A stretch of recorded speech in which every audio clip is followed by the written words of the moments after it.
Good afternoon. Welcome, everyone. I'm going to wait just a couple of minutes to make sure everybody's able to log in. So we'll just give it a couple more minutes.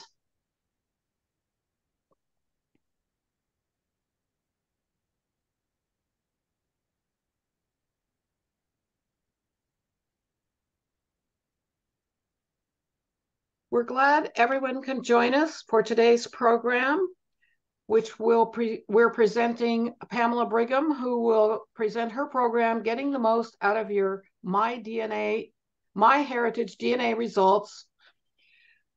We have a few announcements first. This program is presented in partnership with the Santa Cruz Public Libraries on the library's Zoom meetings platform. And we thank our library partners, Sarah Jones, Victor Willis, and Jessica Goodman, for their assistance in supporting our program today.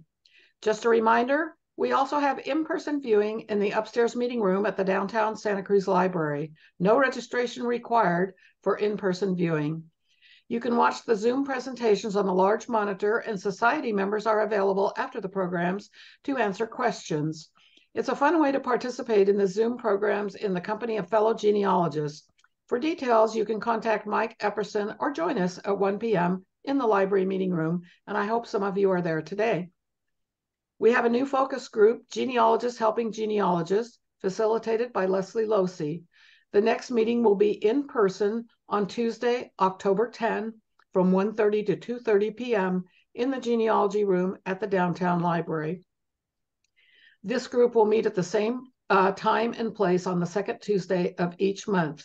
So if you have a genealogy question or want to review research strategies with other researchers, this group will foster collaboration in a small group setting. So we invite you to join us for that on October 10th. We're trying to get back to some in-person events. The DNA Special Interest Group met earlier today, and we will hold the next DNA Special Interest Group meeting on Tuesday, November 7th at 10 a.m. The DNA group meets in person at the upstairs meeting room at the downtown library. If you're interested in obtaining handouts from this group, you can access those on the Genealogical Society website, which I will put in the chat later this afternoon, and just click on lecture recordings and handouts. And if you have not yet renewed your membership for the coming year, please do so now. Our membership year runs from July 1 through June 30th. Dues continue to be a very reasonable $25 for the year. So please send in your dues right away. Thanks. You should be receiving the October, November, December issue of our society newsletter any day now. I got mine yesterday, so you should maybe have already received yours. It's not too early, though, to be thinking about an article you might contribute to the next newsletter.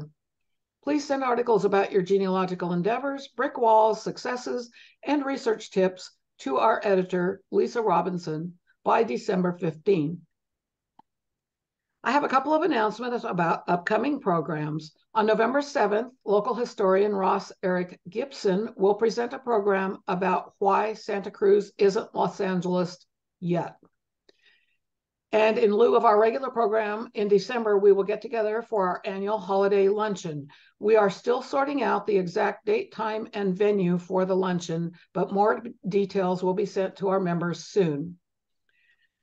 For our program on January 2 of 2024, I will facilitate our yearly genealogical writing session. It's time to get back to some in-person programming, so this session will be in person at the downtown library in the upstairs meeting room. I will discuss drawing out your memories, and we will focus on some strategies for evoking personal memories so we can write about them. We also hope to make this a hybrid event with an in-person presenter, which will be a bit different than the Zoom programs we have hosted for the past 3 years. So we hope you will join us for that, a good way to get the new year started. Now, let's get to our program today. We are delighted to welcome Pamela Brigham.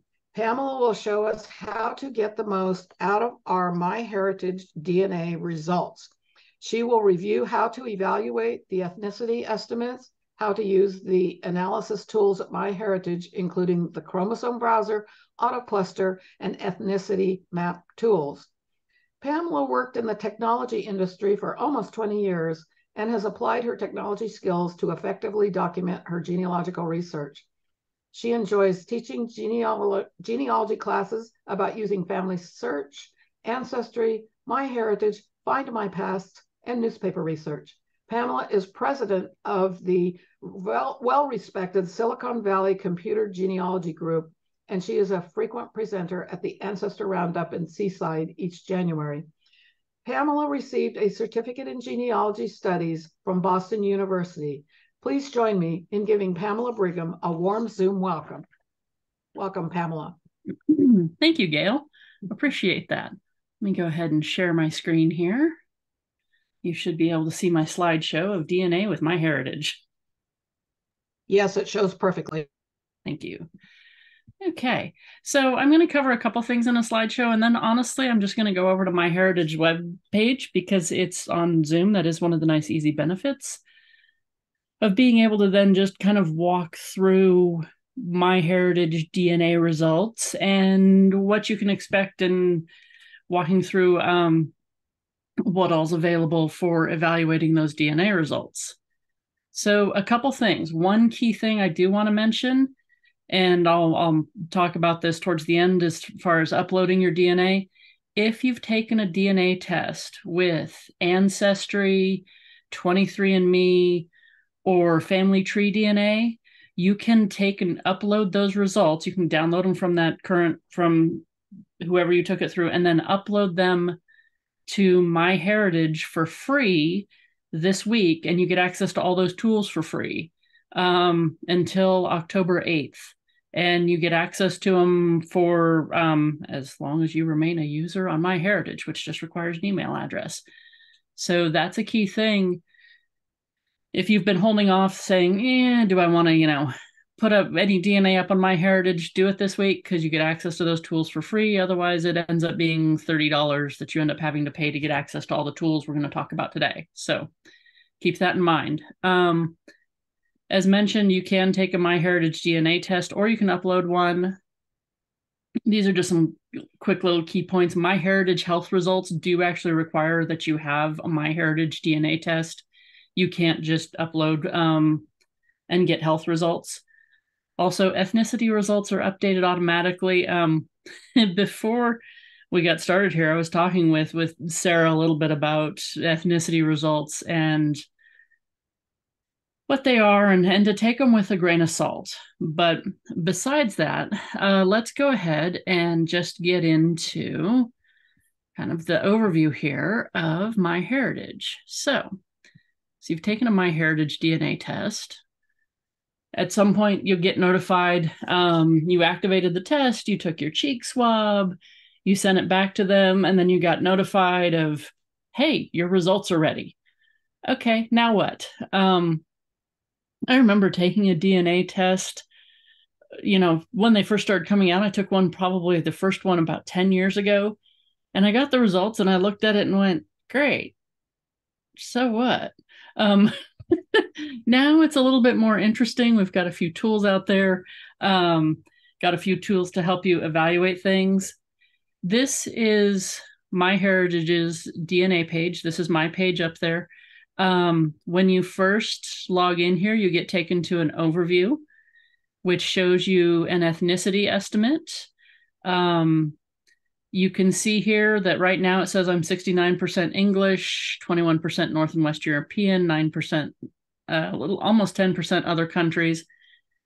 It also shows here DNA matches. It shows a couple things. This is close family. So immediate family, think aunts, uncles, siblings, all the way up through first cousins. And then extended family, these DNA matches are first cousins once removed through second cousins once removed. And then distant relatives. These DNA matches are third cousins once removed and distant fourth cousins and beyond, distant relatives there, distant cousins. You can see I've got two close family. Those are my parents. That's my mom and dad. And extended family, I've got 10 matches there. And then I've got 15,583 distant relatives. And if you think I've managed to get through and identify all 15,000 distant relatives and how I'm related, yeah, you'd be sadly mistaken on that one. So a couple things on this overview. The other thing on here is locations of your matches. You can see primarily they're in the US. A lot of people in the US have done DNA testing. You do have some outside of the US. I've got a healthy amount there in the United Kingdom, then some in Australia. But I do have DNA results from all over the world here. You know, everything like Romania to I've got people I'm related to over in Norway and France and all the way around the world. I've got people that I'm related to here. And I can click on any of these and it will happily filter out all the DNA matches that I'm related to for that country. But we'll get into another way to access that additional information in just a second. So other ways to access some of the other menus here is you've got you can view the full ethnicity estimate here. You can view your DNA matches here as well. So let's talk about a couple things across the top here. Right now you see it says Pamela Brigham. This is you. It's nice, happily let you know. I can also then, if I want to see my dad's information, I can click on my dad. If I want to see my mom's information, I can click on my mom there. I will say one thing I've noticed is this ethnicity estimate has been a little flaky lately on MyHeritage. It is there. It will come up eventually. Don't know why it's been flaky, but it has. Now, here's the fun part. Take a look at this ethnicity estimate. You'll see here that it says KIT, and it starts with FT. That means family tree DNA. That's a kit that I have uploaded from Family Tree DNA to MyHeritage. This begins with MH. This is my MyHeritage DNA kit. I can't say that easily. This begins with AN. That's an Ancestry DNA kit that I've taken and uploaded here as well. So if you look at this ethnicity estimate, this has me as 69% English. For MyHeritage, it's got me all the way up to 71% English. And Ancestry's down to about 63% English. So depending upon which kit you feel the need to look at, hey, you're going to get different ethnicity estimates. Take your ethnicity estimates with a grain of salt. Use them to as potentially hints or starting points. And when we take a look at ethnicity estimates and genetic groups, take those with hints as well about possible where your ancestors might be from. If you have uploaded your DNA in the past, when you had full access to MyHeritage, or if you've uploaded during any of their other times where they allowed full access or free access to any of these tools, that's for life. If you uploaded during one of those times that they allowed free access, like this week, so if you upload this week, you get free access to all these tools, that's for life. That's as long as you remain a user account on their system. So let's talk a little bit about ethnicity estimates here. Ethnicity estimates is a nice little overview. I can make it bigger if I want here. If I click on any one of these, it takes me to a nice little information about this ethnicity. So if I want to see kind of English, it'll take me more information about Britain. I can scroll through my different ethnicities here by clicking on these arrows, left or right arrows. So I can look at North and West European.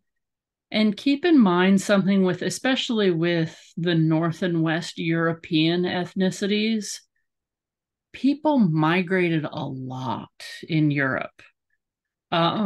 People migrated a lot, really throughout Europe. So you might see an ethnicity come up and go, wait, where did that come from? Again, people were migrating a lot. So take these with a grain of salt. I've got 8% Scandinavian. I've also got some West Asian in there. As I was telling Sarah before the start of this, I'm not sure where the West Asian comes from in my family tree. I'm starting to narrow it down, but who knows? There could be a lot of, there could be an unexpected family event in there. But that's what they've come up with for ethnicity for me. And again, who knows? It could be wrong. I get different ethnicity estimates depending upon what site I'm on. So as always, take these with a grain of salt. Now, One thing they also show in here are what they call genetic groups. And genetic groups, there's a nice little definition here. If you click on the little I button next to genetic groups confidence level, genetic groups provide an enhanced understanding of the places your ancestors came from across 2,100, and I think they're up to 2,111 total geographic regions. What does it mean? It means that there are genetic similarities between you and the people in that group. They say between that and the group's founding mothers and fathers, but between you and the people in that group, there are genetic similarities. So you can see here under English, and there was a lot of English migration, and I've got a huge portion of English ancestry. So you can see that. And you can see probably how some of that migration took effect. Down along the bottom here, I'm scrolling through a timeline. And you're able to scroll through that timeline and kind of say, okay, look at probably the 1800s, 1850s. That's when most of my ancestors, by that point in time, most of my ancestors had come over to the US. And hey, there's a lot of English in there. So yeah. The cool thing about these, one, I can scroll through different genetic groups that I have here. One fun thing about these is if I'm in the US, I can take a look at some of the different states that this would have been available in. Also, it shows me common surnames that may have been associated with this. Common given names. I've got so many John, Mary, Elizabeth, Williams, and Sarahs in my family tree already. Hey, that doesn't do me much good, but you never know. Common ethnicities that also show up in there, and here's some of the related groups as well. And if I go back here, this gets me back to just the regular ethnicity results. Now I can change this confidence level on this genetic groups to high, and then I only show up with the UK and Ireland. Or I can set it to low, and I end up with showing all 8 different genetic groups that I'm a part of. Again, take it with a grain of salt. They're great for saying, okay, if I have a bunch of English ancestors, they probably migrated to this area. If I'm looking at the Midwestern USA, they probably migrated somewhere in here during their lifetime. The one thing that does annoy me about this is it does default to 1900 to 1950. I think all of my ancestors were actually here by that point in time. One brief note on how MyHeritage actually determines some of its ethnicity results. They use what's called reference populations. Reference populations are families that have been determined to be in that area for a significant portion of time. Think like they've been in that area for at least 4 or 5 generations. Now, there's not much in the way of information on the reference populations that they use to determine their ethnicity results, other than they've looked at families that are specifically in that area, either through their family trees, I would think is how they've looked at it, and or through surveys that they sent to families in the area to find out, hey, have your parents, grandparents, great-grandparents always lived here? And then they use that along with some algorithms to go, okay, your DNA kind of shares some similarities with this, and so that's why you end up as this ethnicity. That's what reference populations are. You could probably email MyHeritage if you want more information on their reference populations, but that's about the information that I have at this point. So that's the overview ethnicity estimates. Let's talk here about DNA matches. DNA matches are kind of the fun stuff for me. DNA matches, there's a lot that you can do with DNA matches. So this is where you get into kind of the heart of the matter of, there's a couple questions that you always have to ask yourself when you're taking a DNA test. What are you using this for? Are you using this for just finding out what your ethnicity is? Do you just want to know, should you be wearing a kilt? Should you be wearing lederhosen? And you can feel free to use a DNA test for that. Or are you looking for DNA matches? Are you looking to find out potentially more family members that you can connect with and that you can talk to? This is where you get into DNA matches. Now, as mentioned, I have like over 15,000 DNA matches. I used to have like 38,000 DNA matches. MyHeritage started filtering out some of the smaller segment matches. So anything that was below, I believe, a shared centimorgan of 8 centimorgans or 7 or 8 centimorgans, they pretty much eliminated all those matches, going, no, that's too small of a match. There's no easy way to determine if you're actually related to them. So they took those out, and that knocked me down to a nice whopping 15,000 DNA matches. So what can I do with these? A few things. One, make sure that, hey, are you looking at the right kit? Because I will get different lists depending upon if I'm looking at my dad, my mom, or myself. Also, which kit are you looking at? This is key. Now, for better, for worse, for me, because F was the first test that I uploaded here, this is where all of my associations have been with DNA matches. It defaults to this kit because it was the first kit that I uploaded. That means that I've put all the notes, labels, everything else under this kit. So do make sure that if you decide to switch between kits, note that it doesn't retain the same labels or notes between the kits. It's basically you get lists of DNA matches and labels and notes and all that per each kit. So I usually just leave it on the default here on the family tree DNA kit that I uploaded. That's where I started, and we'll get into some of these other features here in a second. So what's an easy way to manage some of these DNA matches? Well, there's a couple things you can do. You can filter which DNA matches you're looking at. You can also sort. So I can sort by the amount of shared DNA, which is what it defaults to, is how much DNA do I, share with these matches. That's a key thing. The more DNA that I share, the closer the match, which means theoretically, the more likely I am to know who they are. I can filter by shared segments. So the number of more segments that I share with them, with someone, the more centimorgans, more percentage of DNA I'm likely to share with them, the more closer we're likely to be related.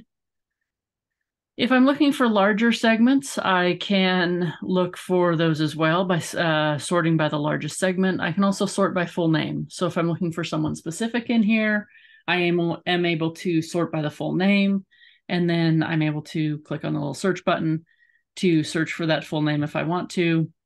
I can also sort by most recent. So most recent is really nice. If you've gone through, or if you have a very small number of DNA matches, or you've gone through and really happily labeled all the ones you want to label, you've labeled all your close family, you've labeled all your all the first cousins through second cousins, and everybody else you're not really worried about. So you just want to see the most recent matches to see if there's any more close matches that you want to go ahead and get in touch with. You're able to sort by most recent matches as well. Now, let's talk a little bit about filters. How do I take some of this 15,000 and filter it down to something more manageable that I can actually work with? Well, let's start with a few things.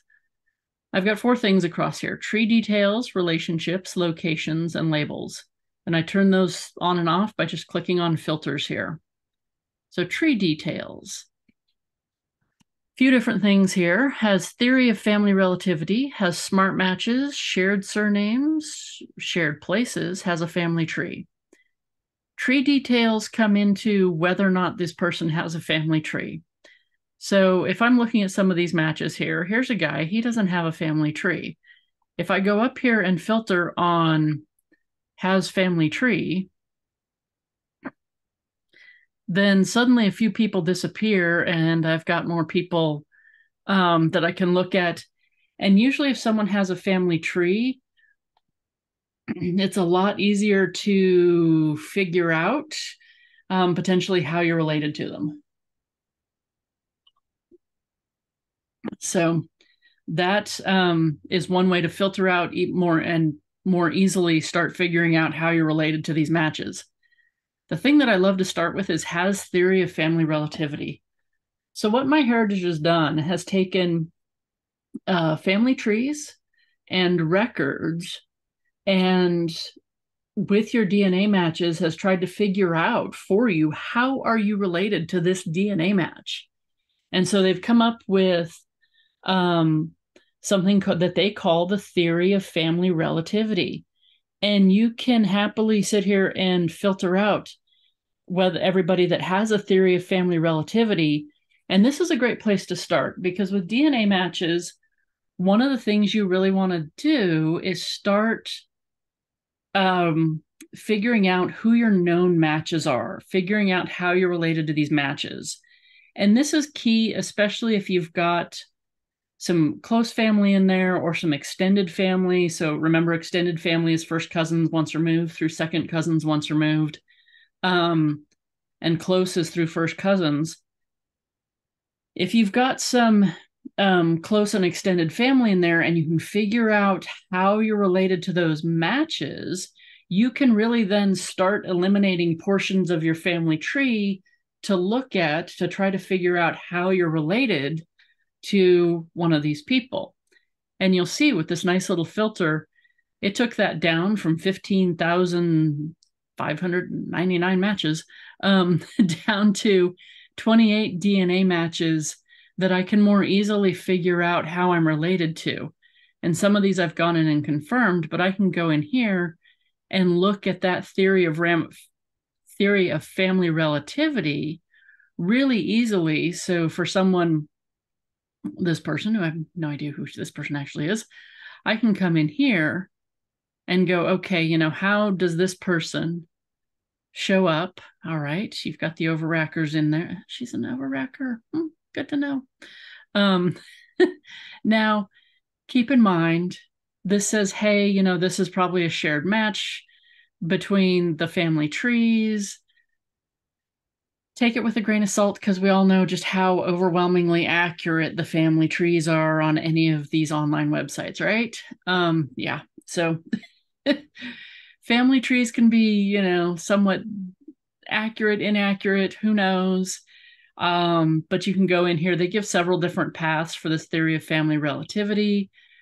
It's great to be able to really kind of go in and look at, hey, this is potentially how I'm related to this person. This is what they've kind of estimated. Again, review this, make sure it's accurate, because it may not be. It may not be at all. Now, when I go back, of course, it's turned off my filters. But again, you can get back into tree details. Keep in mind, this is one, only if someone has a tree. And two, these smart matches, shared surnames, shared places, all of that is based on what someone has actually put in a family tree up on MyHeritage. So the other thing you can do is filter on relationships. Again, we saw in the overview that kind of nice big set of circles where you've got close family, extended family. Now I've got a relatively small set of close family here because I just have my mom and dad. If I wanted to look at extended family, though, this happily knocks it down to the 10 DNA matches that show up at close family, which are, again, first cousins once removed through second cousins once removed. So you can easily filter down to this and then try to figure out how you're related to some of these DNA matches. Makes it easier than necessarily going through the distant relatives, which are 15,587 DNA matches. So it's definitely makes it easier to do some filtering here to start with your DNA matches. So, and anytime I'm looking at one of these, like if I've got distant relatives, you'll notice this little X here. I can just click on that X and it takes me out here to just relationships, to no filters whatsoever. So these will have something in pink if there's an actual filter on it. If it's not in pink, then there's no filter on it. I can also filter by location. So say I'm looking for someone over in the UK and I want to see who I'm related to over there for DNA matches. This shows me everybody who's located in the UK. That means they're located there currently based on what address they've entered or put into MyHeritage. Does it mean that our relationship came through the UK? Who knows? It might have been an ancestor that came over here and then went back to the UK. It might have been an ancestor that from a different, that came over here from some other place and then ended up going back and with someone to the UK. It means they're located in the UK today. So keep that in mind. The other fun thing, and I really do like using this, is labels. Labels helps a lot, especially when you've got known ancestors here that you've tested, either that you've tested or that they've tested on their own. When you've got known ancestors in here, labels helps immensely in terms of kind of sorting through everything. You can set up favorite DNA matches. So if I want to look at anybody that I've marked at favorite, I can select that and apply. And eventually it might show up. Clear that out for a sec. If I want to look at anybody there, Haley Pollard eventually shows up. If I want to look at anybody on my dad's side or my dad's maternal side. Now, these are labels that I've created in here. I've color-coded them the way I wanted to, and I've added them to an individual match. They don't just automatically appear one way or the other. You have to actually go in and do this. So how do we end up actually doing this? Well, we get into reviewing matches. So a couple things. That gives you a little overview of kind of this menu that's available on just your DNA matches page. Once you're here, you can then get into actually reviewing a DNA match. So you'll notice a couple things here. Let's take a look at a couple people here. This is Karen. I know who Karen is. I saw Karen recently. Karen is my first cousin once removed. She is my dad's first cousin. John Sproul, until recently, I had no idea who John Sproul was. He is actually a parent's second cousin. Now, MyHeritage has started doing this thing called probable relationships. While you're in this overview, you can click on that and it'll show you, hey, there's an 82.7% probability that this is your parent's first cousin. That's an estimate, and we'll get into it. It shows you a little bit more information when you're reviewing a DNA match. So we'll get into a little bit more of that in just a minute here. But it is a nice way. They took out all the twice removed, once removed, all of that kind of stuff so that they wanted a way to probably more easily explain it. They took a look at a couple things. They took a look at the shared DNA, so the amount of centimorgans that you share with someone, and they took a look at the person's age. And this is kind of a nice thing because you can look at the centimorgans you share with someone, and you really have to know, okay, is this person older than I am? Are they at the same age I am? Are they younger than I am? To get a better idea of how you're related to this person. So having them do that kind of for you already, it helps a little bit. But you'll notice a couple of other differences here between Karen and John. Karen here has a family tree that's managed by David Bruns, her husband, and she appears in that family tree with 4,700 people. Because of that, MyHeritage has figured out a theory of family relativity, which I've confirmed. It shows me we've got some shared ancestral surnames. We've got some shared ancestral places. John's not connected to a family tree, which means I really don't have anything else for John other than, hey, you're related. So that's a bit more of a challenge then with John to try to figure out how I'm related to him. So let's start with John because John has less information here. So let's review this DNA match. So This tells me, based on this probable relationship, that this is John's probably going to be my parents' second cousin. Slipped up there for a sec. So this gives me a probability. He's probably my parents' second cousin. He's about 60% probable. Could be a third cousin. Gives me a nice little diagram here of possible relationships too. I can do a couple things with this diagram. If I think it might be a half relationship, I can view the half relationships that are there, and I can view all relationships, or I can view full relationships. The other thing is I can show probabilities for the most recent common ancestor. So this says that it's probably 70.3% probability that my great-great-grandparents are our most recent common ancestor, and that he's probably a parent's second cousin. So you can see that here. It's actually really nice and useful. What I did with John is, because I knew that he was probably going to be my parent's second cousin, I've got a tree over, a much nicer tree over on Ancestry. I use MyHeritage more for DNA matches so far than I do for trees. But I went over to my tree on Ancestry, went up a couple levels to my great-great-grandparents and said, okay, coming down from there, who could this match possibly be?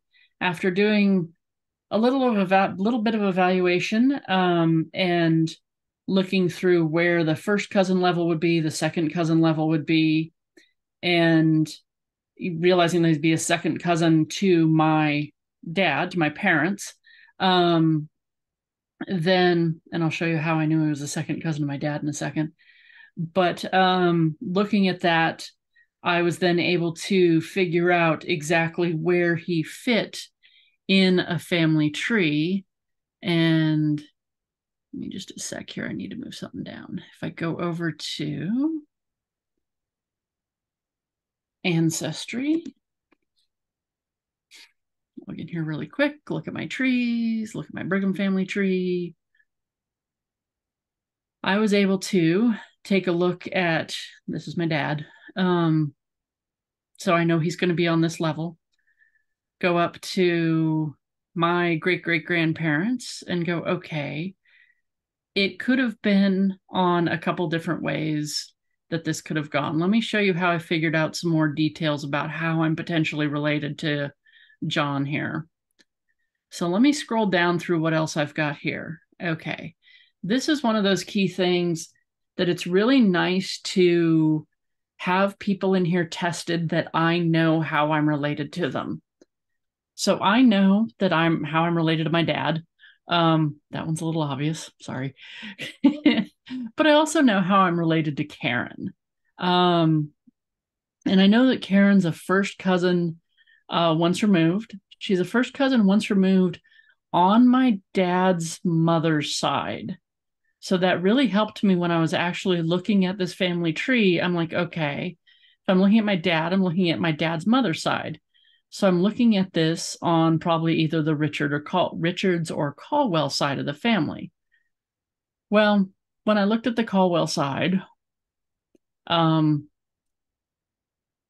she has a lot of people in her family tree. And I went, do I want to go through all of these and see potentially where the first cousins might be? Do I want to go through all of these? Yeah, let me start on the Richards side. That might be a little more easier with what he had in his family tree and looking at his siblings and how they might come down for here. And I got lucky with this one a little bit because I was able to then go ahead and look at these different family members and see when it got down to the different cousin levels, the first cousin levels, and so on. Let's see if I can get back to where I was looking at that. No, that wasn't it. Sorry. But I was able to then more easily look at,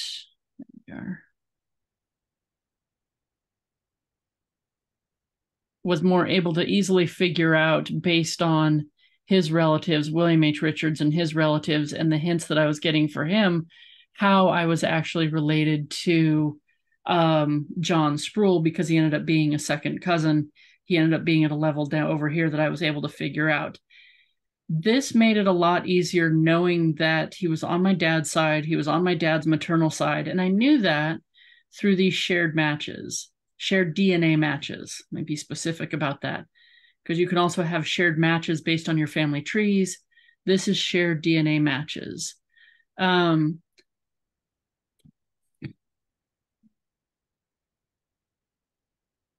this is all autosomal stuff. And we don't get into really any X or Y matches here at this point.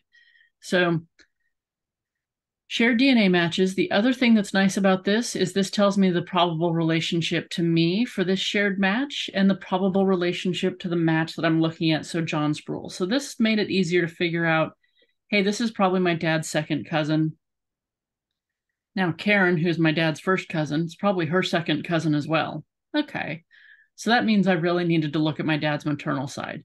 Now there's a bunch of additional people in here that I could look at and potentially use them as well to figure out how I'm related to John Sproul.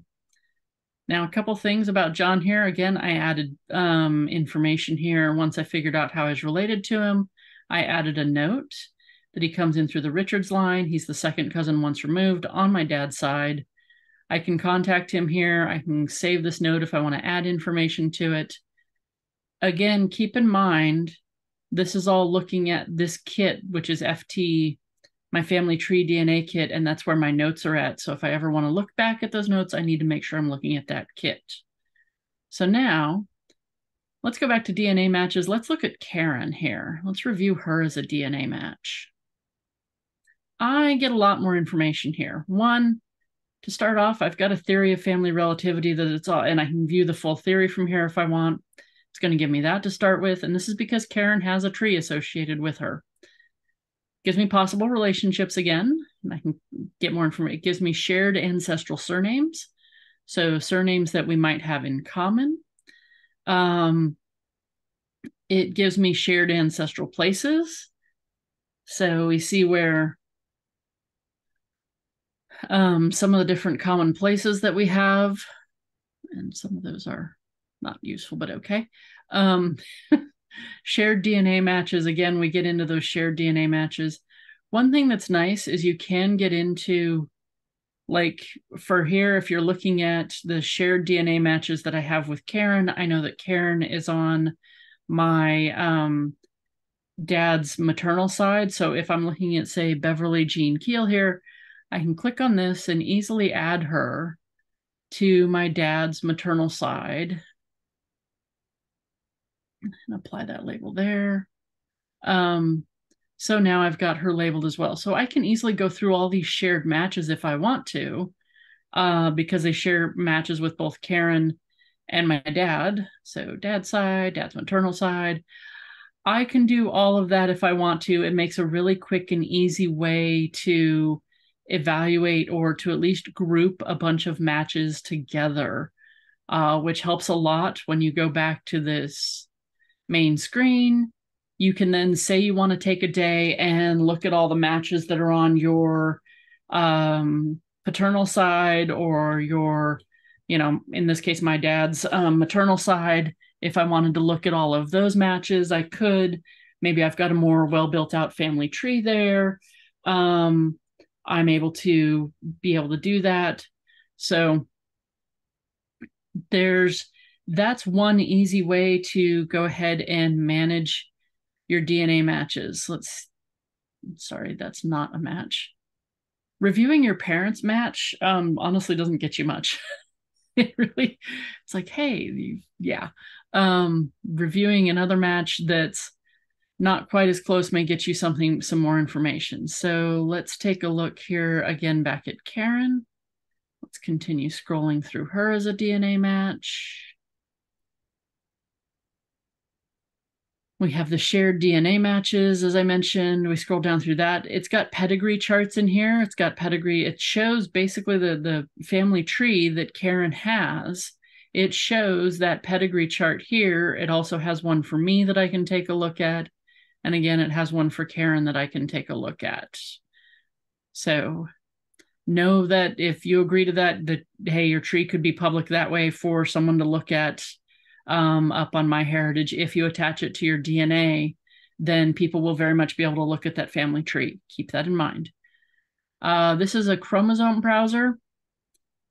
This doesn't get me much in this case when I'm just looking at it in this context. It does tell me what segments that I share with Karen, and I do share a decent number of segments with her. She is a first cousin once removed. I can download that shared DNA info from here and use that over on things like DNA Painter or any other third-party tools that might need specific segment information about the segments you match someone with. This is where you can easily download that shared data for a specific match. So that's reviewing someone with a family tree, and we talked about John reviewing someone without a family tree. Now, a couple other things you'll see here in actually reviewing a DNA match, and whether I review John or review Karen doesn't necessarily matter here. John, it'll be easier to get to. You notice these little things over on the side here? Well, these are triangulated segments that are coming up in the chromosome browser. So let's click on that, see what it tells us. So this is a chromosome browser. So this is showing all the chromosomes here, and it's showing what you, on each person, what segments you share with that person. So you'll notice Karen here's kind of labeled that yellow gold color, and John's labeled red here. You'll also notice here they've got some triangulated segments. So what does triangulated segments mean? It means that here it's showing that I'm related to John. It's showing how I'm related to Karen. Triangulated segments also means that John is related to Karen as well. And you're like, well, yeah, because, you know, you're related to both of them. Aren't they both related to each other? Well, yes and no. Not exactly. Let me show you something as well here. So in this chromosome browser, if I add another person, and these are all my DNA matches, I can find a specific name, I can scroll through them, I can add whoever I want in here. Let me add in Haley Pollard. And you're looking at this. So this was kind of funny because I was just randomly adding people in and out one day and discovered this. This is, you're like, wait a minute, those overlap. Shouldn't they be related to each other? Not exactly. What this means is, having seen that it doesn't, I'm related to each of these individuals, but what this means is that John and Karen are not related to Haley. Okay, so I know that John and Karen are related but they're not related to each other, but they're not related to Haley. That means Haley's probably on the other side of the family because John and Karen are related on my dad's side. They're not showing as related to Haley. So Haley's probably on my mom's side of the family. And we'll tell you, I actually do know that Haley is on my mom's side of the family. But keep that in mind when looking at this chromosome browser, is that each of these lines here that show, you know, how you're related to someone, like for example, here it says you and Karen are related here at this segment, that there's a segment there for your mom's side and your dad's side. That makes up each chromosome. You get 50% from each parent. So here I'm related to Karen. This happens to be on my dad's side. Here I'm related to Haley. This happens to be on my mom's side. Keep that in mind when looking at some of these looking at this chromosome browser and looking at some of these segments, and you look at something and goes, wait, this overlaps. Then start eliminating people out of this by either add or removing DNA matches. So again, if I remove Haley Pollard out of this and then compare just Karen and John again, I get triangulated segments. If you have a whole bunch that overlap, see if you can, you know, take some out, put some in, do some additional comparisons to see if you can figure out where you've got triangulated segments, because then it means these are also related to each other. Might help you more easily figure out how you're related if you know that they're related to each other as well. Now, this got us into the chromosome browser through our DNA matches. So we got there by going to DNA matches. We were reviewing a DNA match. And Sorry, I should have chosen a different path there. And we got in here by clicking on one of this, the triangulated segments through the DNA matches. The other way to get to the chromosome browser is through DNA tools. So this is a set of DNA tools that MyHeritage has come up with, and they added one recently. They added one recently enough that hey, I had to go and update all sorts of presentations. Thank you, MyHeritage, for that. But this is another way you can get to the chromosome browser. So we explored a little bit about that already. Again, you start with you. You have a maximum of 7 people here that you can actually add, and you can click through and add whoever you want in here. The only annoying thing is this doesn't show any labels, so you kind of have to know what names you might be looking for to begin with. And there's no triangulated segments. I can narrow this or decrease this if I want to say, okay, are there any triangulated segments that are at least 2 centimorgans long? Or, hey, I want to limit things down to triangulated segments that are 8 centimorgans. I can do some limiting there if I need to. Okay, we've got a little bit of an overlap there. So maybe we go back and look at more closely Wilmer Todd Blackaby and Michelle Mole Zapata, because we're seeing something overlap there, but we're not seeing much overlap really on anything else. There is some explanation down at the bottom here as well,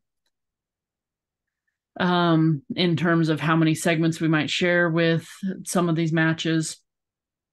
So I'll be honest, I don't use the chromosome browser that much. I have a tendency to download some of the chromosome information and then port it over into DNA Painter.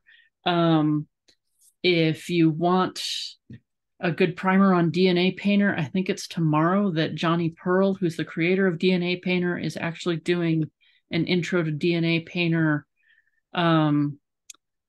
presentation on legacy tree webinars. If you just Google search legacy webinars, then their webpage will come up and you can find the intro to DNA Painter there. So that's something to keep in mind. DNA Painter is fairly useful for painting, kind of seeing how your DNA matches all relate to each other too. That's one of the DNA tools. Let's look at the other DNA tools here. CM Explainer. This one's kind of fun, honestly.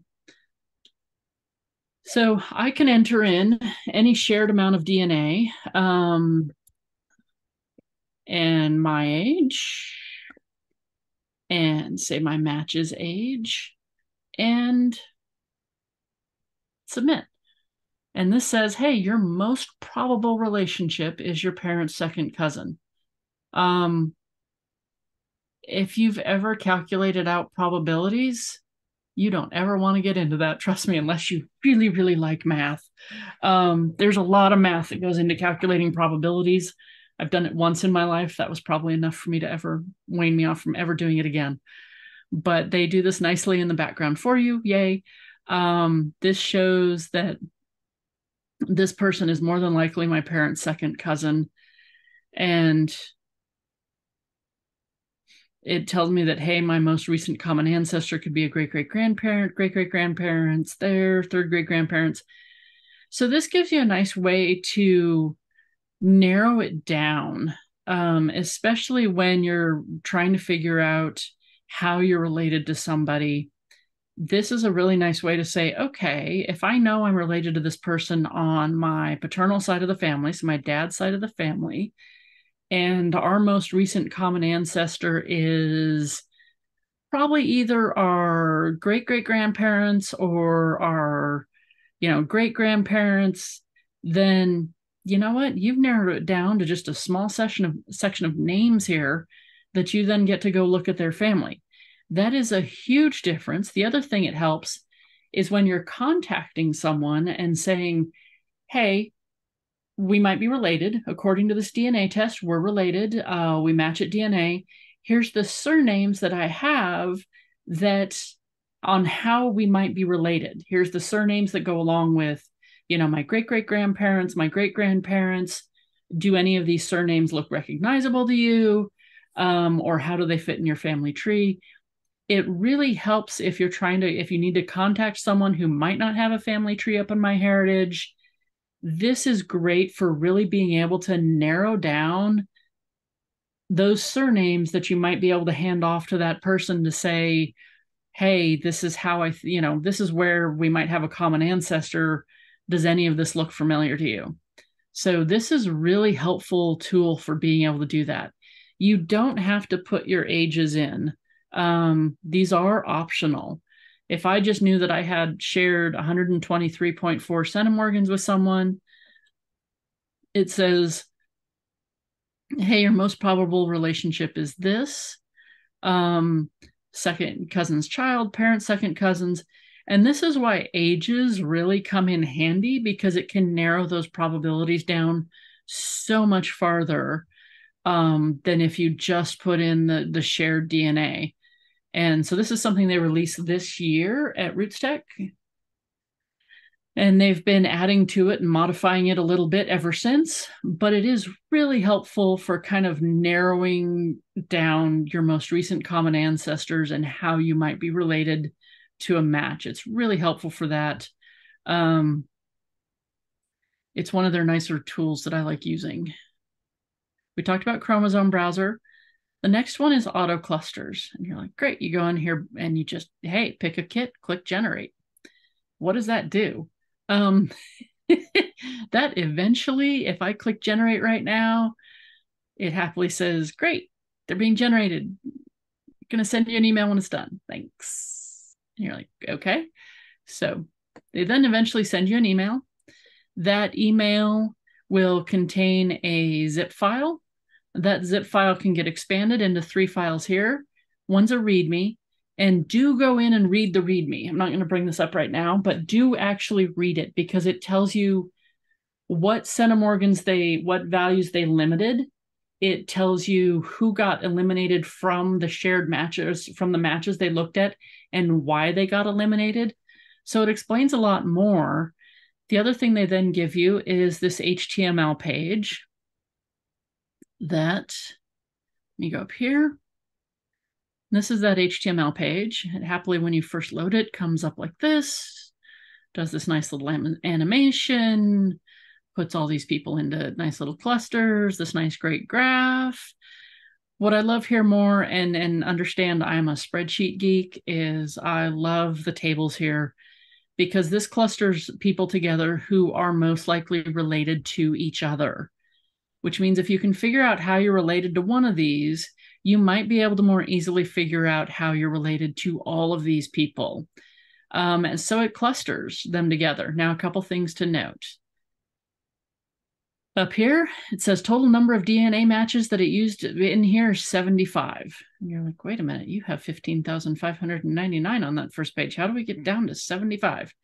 Well, we have a minimum threshold of 35 and a max threshold of 400. That max threshold of 400 immediately eliminated all of my close family. By the way, it also, I think, eliminated Karen out of there as well. But yeah, so it immediately eliminated some of those. Shared DNA matches minimum threshold is 15 centimorgans. So that really eliminates a lot of people, a lot of my matches.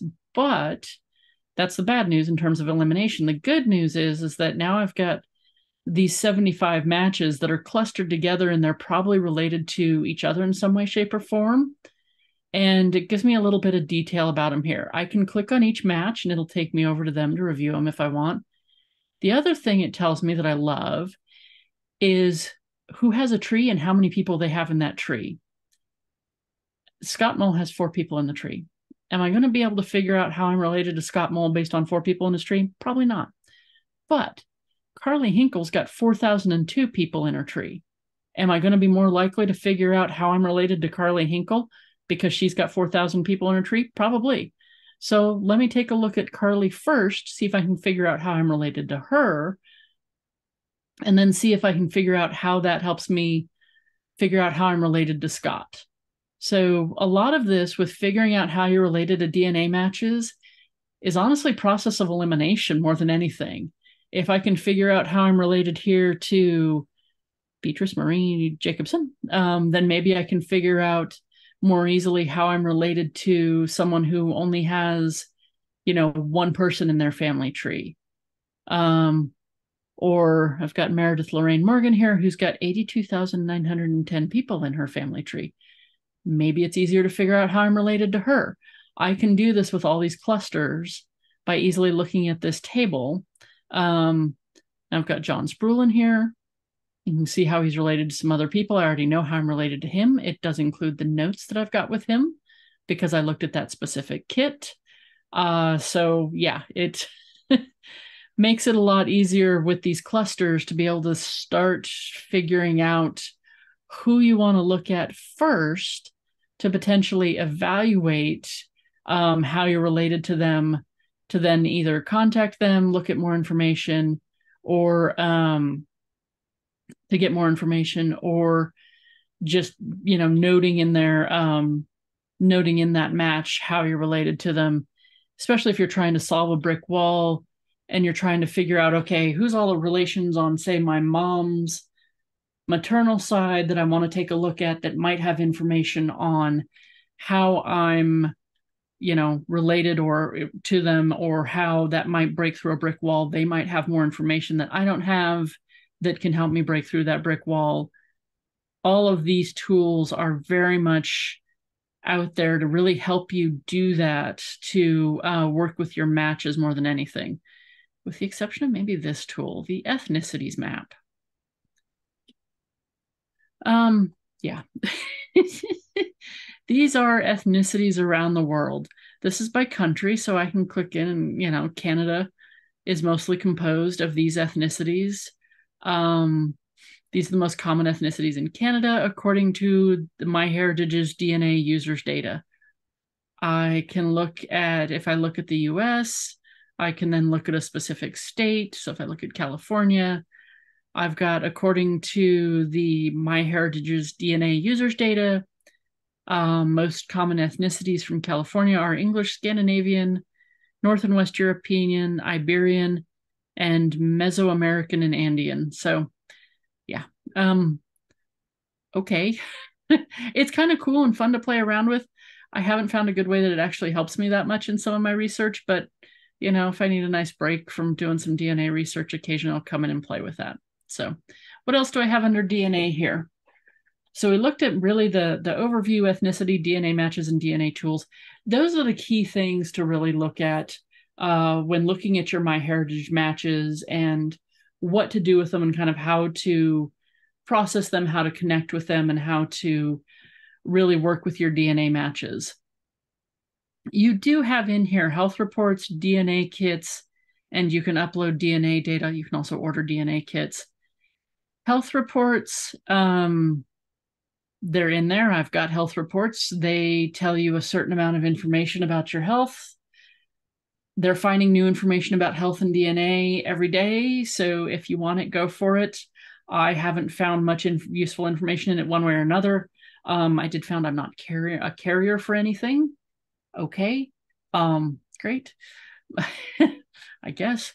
These are managing DNA kits. So these are all the DNA kits that I've got. This is my family tree DNA kit. I first uploaded that on November of 2016.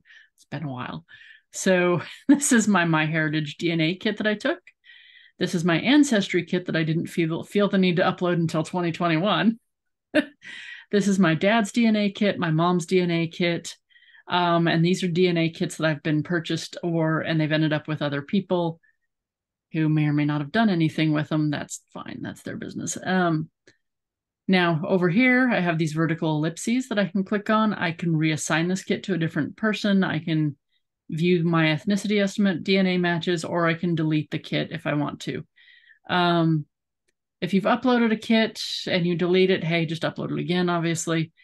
If you've got a MyHeritage kit and you delete this kit, then that's really a permanent deletion. You can't get that DNA data back. So if for some reason you need to delete a kit, be very careful about doing that with this. Now, a couple notes. Let's take a look at uploading a DNA kit. So you go in and you're like, great, I've taken my Ancestry DNA. And, now I want to upload that over to MyHeritage, especially because they're doing this lovely special promotion this week that all advanced DNA features are free forever for DNA uploaded this week. You're like, yippee, great. Now what? Well, start. Whose DNA are you uploading? Pick this, mine or someone else's. So say your brother took an Ancestry DNA kit and you've got his data from that. He's downloaded it to you. He sent it to you. Hey, you can go ahead and put his name in here. You can either select someone from your tree or you can just put a name in there. Now, you do have to note that I've obtained permission from the person listed above to manage her DNA data. And you do have to check this box. They are trusting you not to lie. So that's kind of the expectation here. They're asking, hey, have you read and accept the MyHeritage terms and conditions and the privacy policy, including the DNA services provision? Please do this before you upload DNA. Make sure you're good with everything. If you're uploading DNA for someone else, feel free to pass them links to the terms and conditions and the privacy policy as well for MyHeritage so they can read it if they want to. Processing of genetic data tells you how they're going to process this file. They'll collect the DNA data, other sensitive personal information, process it to provide information about ethnicity estimates, genetic groups. Again, they remind you to read their privacy policy. And, if you want to delete, you can withdraw your consent at any time for this by deleting your DNA data as described here.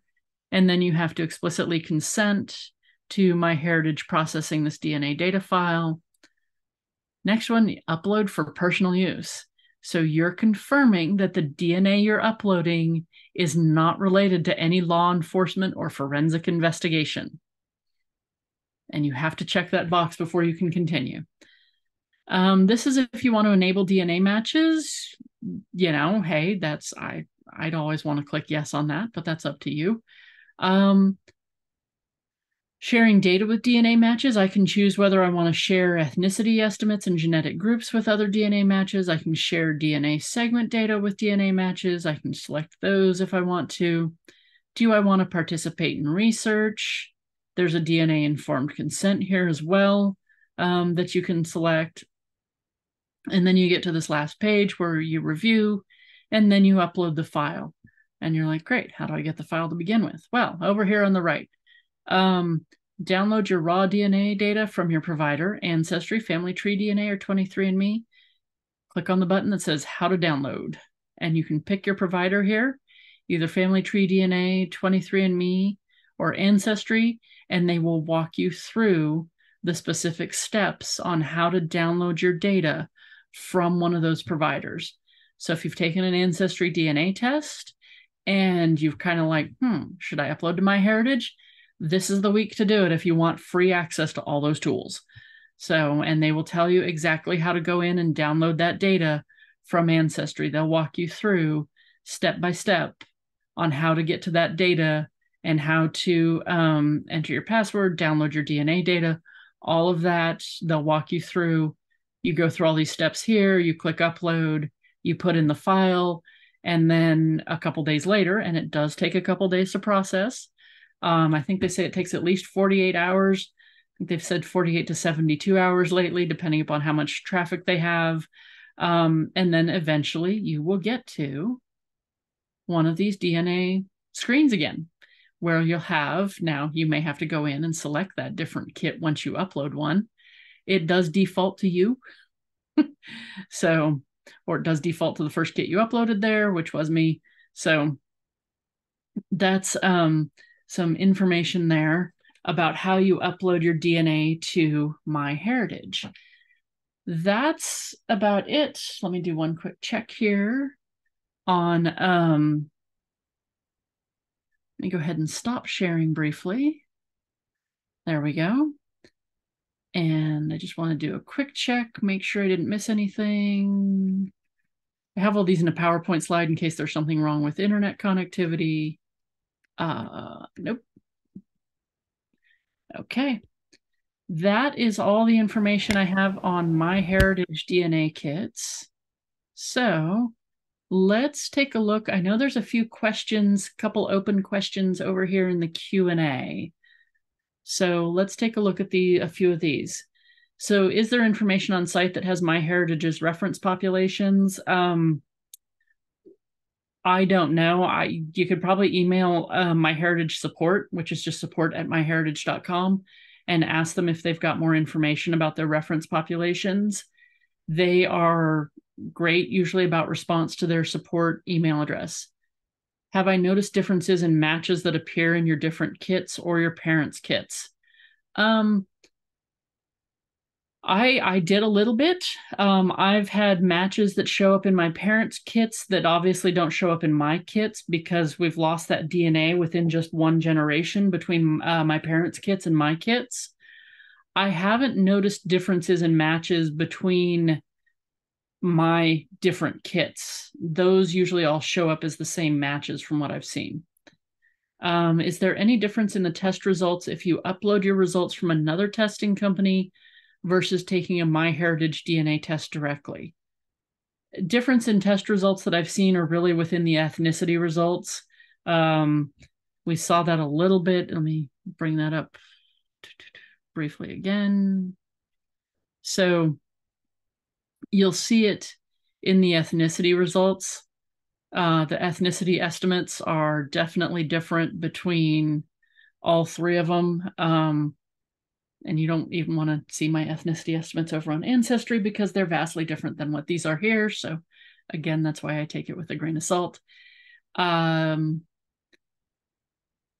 There is, in terms of DNA matches, there really hasn't been a huge difference there between the different kits, other than my mom and dad are obviously going to have potentially slightly different matches than I will because I only inherited 50% of my DNA from each of them, which means they have additional DNA that they may match to that I may not have. So does MyHeritage give X matches? No. They give, this is all based on autosomal DNA at this point. And the autosomal DNA would normally have X matches in it, but they don't do anything with that at this point. Do you subscribe to all of the trees that you were showing us? Notice that when you click on a tree, it usually shows me very few people, and I'm guessing the rest are only available if you subscribe. Do I subscribe to all of the trees that I was showing you? No. So let's go back into DNA matches here, and let's take a look at Karen, because she has a decent tree there.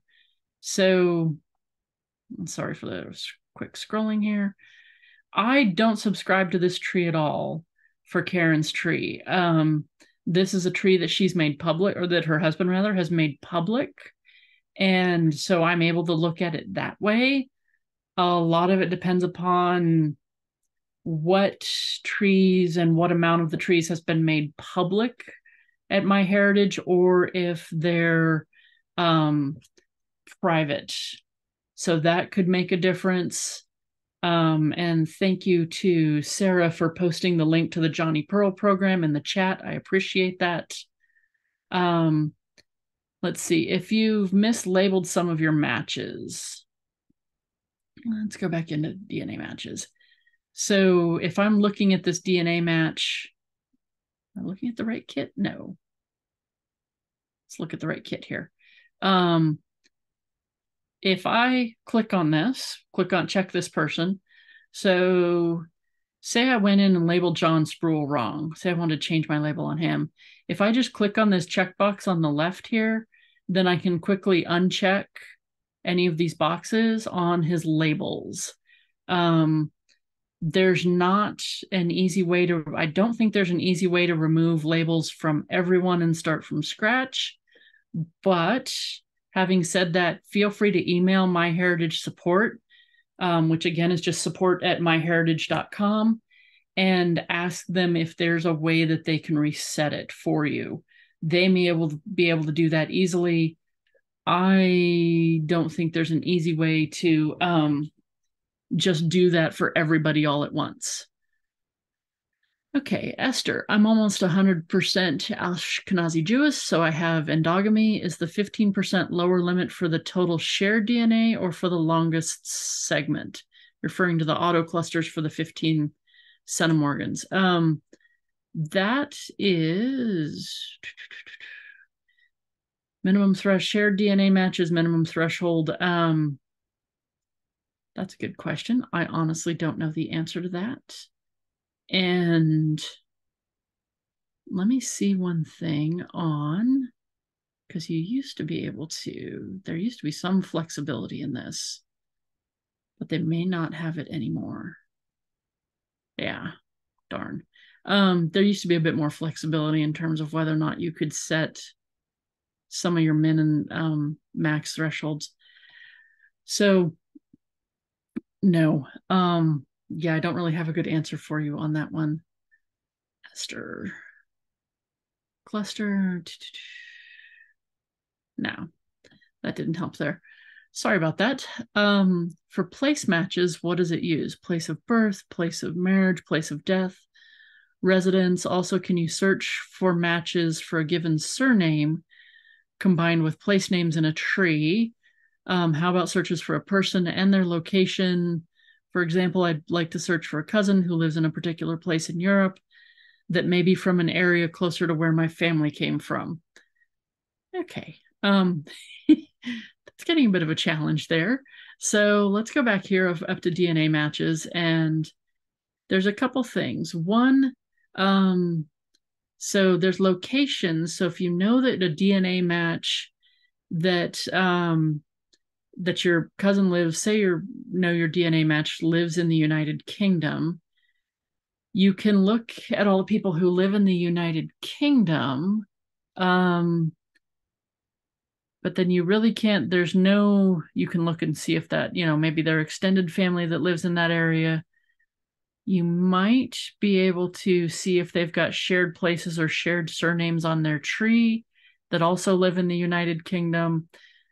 So you can do multiple filtering here. That's probably about the only way you might be able to solve what you're looking for potentially. For place matches for this, there's a couple things. So under this locations is where the match currently lives at. The tree details are here. These shared places are the locations listed for that match in a family tree. So their birthplace in the family that's listed in the family tree. It may or may not use residences at all when it's looking at family trees for shared places. It's definitely looking at birth and death locations for shared places. But again, those are shared places that are listed under that person's entry in the family tree. Keep that in mind. Let's see. Place matches looks for matches of the place submitted by the DNA match in their profile. Yeah, whatever they want to put in, pretty much. So under locations here or under tree details, again, that shared place is whatever they've put in their family tree. Good, bad, or indifferent? Hey, that's again, we like to hope people are thorough on their family trees and their evaluations, but hey, we've all seen, I'm sure, family trees that are not as thorough or as well researched as we'd like them. And you end up with family trees that are not correct, to say the least. These locations, though, again, these are the locations that the user has actually listed as their location. And I think that's it for the questions at this point. Let me go ahead and stop sharing. Sarah, Gail, did I miss anything that in the chat by any chance? I haven't been keeping a full eye on that one, so. I don't think you did. Our audience is most excellent at posting all their questions in the Q&A. Awesome. We did put quite a number of messages in the chat. And just to clarify, yes, there is a handout and there are directions in the chat about how to access the handout. There also are directions in the chat about how to save the chat so that you will know how to access the handout. We put some other links and information in the chat as well. So I recommend that our attendees go click on the 3 little dots in the lower left-hand corner of the chat window to save the chat, because by saving it right at the end, you'll get the entire chat. Whereas if you saved it as you go along, you will only get whatever you saved to this point. Pamela, I want to thank you for showing us a bunch of strategies for evaluating our DNA matches at MyHeritage, and showing us by navigating around the site. I find that really helpful to see how the site navigates, and also for explaining how to make use of the MyHeritage DNA analytical tools. And I want to do a shout out to our attendees for posing some really excellent questions today. So give yourselves a hand, everybody. I urge our attendees to access the handout for the program. Pamela's prepared a really good handout. And as I said, there's a link in the chat. The program has been recorded and it will soon be available on the Santa Cruz Public Library's YouTube channel. And Pamela, do you have a time limit on how long we can have the recorded program there, or is it there indefinitely? It's there indefinitely, as far as you know. Okay, so this is great, because as we use MyHeritage, we're going to need to keep coming back for refreshers, I think.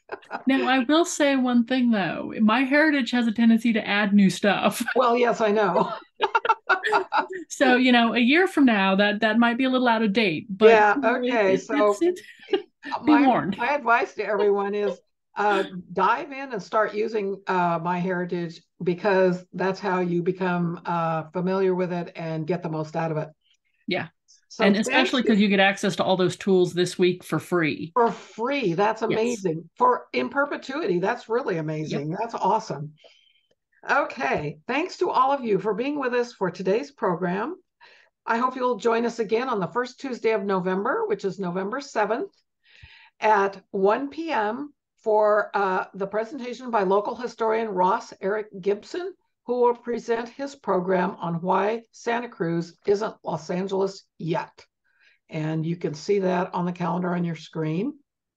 You can register to receive the Zoom link through the Santa Cruz Library's events calendar. And you enter your email, name and email, and yes, click on the blue register button. You put your name and your email, and you can check the little yes box if you want to receive additional information about events that the Genealogical Society of Santa Cruz County is presenting, and then click on the blue register button, and you will get an email with the Zoom link for the program in November. And we have also in the chat put the link for the Genealogy Society. We invite you to join us if you would like to become a member. And you'll find the membership application there, along with handouts from previous lectures and recordings of programs, and also from the DNA Special Interest Group. So we look forward to seeing you in November 7th at 1 p.m. And thank you for joining us this afternoon. And Pamela, thank you again for your excellent presentation. Thank you.